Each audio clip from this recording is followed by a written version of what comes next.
একটা ভিডিও কখনোই উদ্দেশ্য পরিকল্পনা ছাড়া সম্ভব না। একটা ভিডিও সুন্দর করার পেছনে ক্যামেরা বা এডিটিং থাকে না।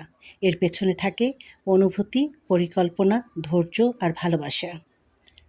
প্রতিটা ভিডিওতে হয় কাউকে অনুপ্রেরণা দেয়া অথবা নিজের ভালো-মন্দের নিজে যেটা পারি, পছন্দ করি সেটা তোমাদের সাথে শেয়ার করা। আমাদের এই জীবন চলার পথে অনেকটা সময় আমরা পার করে এসেছি। তো অনেক অভিজ্ঞতা থেকে অনেক কিছু তোমাদের সাথে শেয়ার করি। যারা নতুন আছো, সংসার করছো, তাদেরও হয়তো আমাদের সংসারের টুকিটাকি কাজ দেখে তোমাদের ভালো লাগতে পারে।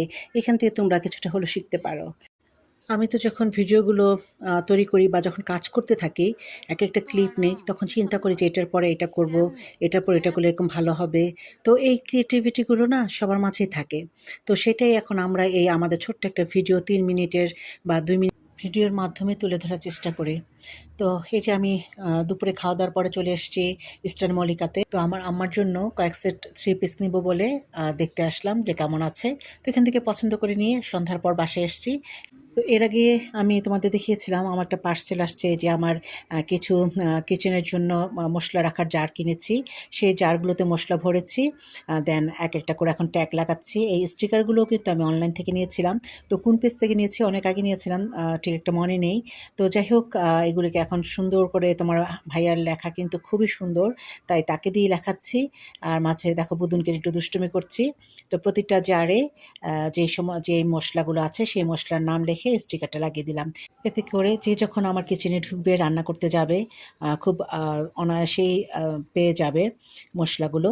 অনেক সময় দেখা যায় কি ধনিয়া, জিরা আর গরম মসলাটা একই কালার হয়ে থাকে। তো এরকম স্টিকারের নামটা লেখা থাকলে সুবিধা হয়, তাই না, কি বলো? অনেকদিন ধরে ভাবছিলাম এরকম 6 সেটের একটা জার নিব। আ বেশি করে সবকিছুই নেওয়া যায়। আর আমার স্টিলের একটা মসলাদানি আছে, সেটাতে আমি এখন সমস্ত গুঁড়া মসলাগুলো রেখেছি। সেটা তোমাদের সাথে আরেক সময় শেয়ার করব। রান্না যেন একটি জাদু, কিন্তু সবাই সহজে রান্নার জাদুকর হতে পারে না। আমার কাছে সবচেয়ে প্রিয় আমার মায়ের হাতের রান্না। রান্না কোনো রেসিপির বই নয়, এটি অনুভবের ব্যাপার। ১ চিমটে ভালোবাসা আর ১ চামচ ধৈর্য। যেই জায়গাটাতে দিনের অনেকটা সময় আমাদের কাটে, সেই জায়গাটা যদি একটু সুন্দর, গোছানো, সুন্দর, সুন্দর কিছু জিনিস দিয়ে সাজানো থাকে, ভালো লাগে না? রান্না করতেও ভালো লাগে, দেখতেও ভালো লাগে। তাই আমি এই সেটটা নিলাম। তো কেমন লাগলো তোমাদের? কমেন্টস করে জানাতে ভুলো না। সবাই প্রিয় মানুষদের নিয়ে অনেক, অনেক ভালো থেকো। তোমাদের জন্য দোয়া ভালোবাসা। আল্লাহ হাফেজ, টাটা।